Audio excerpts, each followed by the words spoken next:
বাংলার মুখ্যমন্ত্রী মমতা বন্দ্যোপাধ্যায়ের কথার রেশ ধরেই সেনাবাহিনীর সাফল্যকে প্রশংসায় ভরিয়ে দিলেন কুণাল ঘোষ। একই সঙ্গে তাঁর বার্তা, নেত্রীর নির্দেশ অনুযায়ী আন্তর্জাতিক যে কোনো ইস্যুতে আমরা সব সময় কেন্দ্রের পাশে আছি আর থাকব। অপারেশন সিন্দুর, পহলগাঁওতে যে ভয়ঙ্কর জঙ্গি হামলা, আমরা এক কাট্টা হয়ে তার বিরোধিতা সমালোচনা করেছি। মাননীয় মুখ্যমন্ত্রী পরিষ্কার বলে দিয়েছেন, বাংলাদেশ ইস্যুতেও এখানেও আন্তর্জাতিক যে ইস্যু, সেখানে কিন্তু চিরাচরিত রীতি অনুযায়ী রাজ্য কেন্দ্রীয় সরকারের পাশে থাকবে, দেশ এ ব্যাপারে এক কাট্টা। তিনি ইতিমধ্যেই বার্তা দিয়েছেন, জয় হিন্দ, জয় ইন্ডিয়া।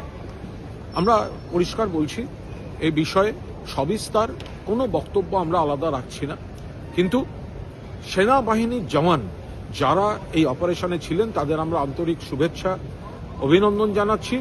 সেনাবাহিনীর জওয়ানদের পাশে গোটা দেশ, গোটা বিশ্বের ভারতীয়রা রয়েছেন এবং খুব স্পষ্ট ভাষায় বলতে গেলে যে এবার যে আমরা সাংবাদিক বৈঠক, প্রেস কনফারেন্স দেখলাম সামরিক বাহিনীর দুই মহিলা অফিসার সহ, যথাযথ, সংযত, তথ্য নির্ভর এবং সেনাবাহিনীর যারা সীমান্তে লড়ছেন, মুখ্যমন্ত্রীর একটাই বক্তব্য, যেটা আমাদের দলের, আমাদের সকলের বক্তব্য, এই সময় জয় হিন্দ, জয় ভারত, আমরা সেনা বাহিনীর পাশে আছি, জয় ইন্ডিয়া। ব্যুরো রিপোর্ট, আজ বাংলা।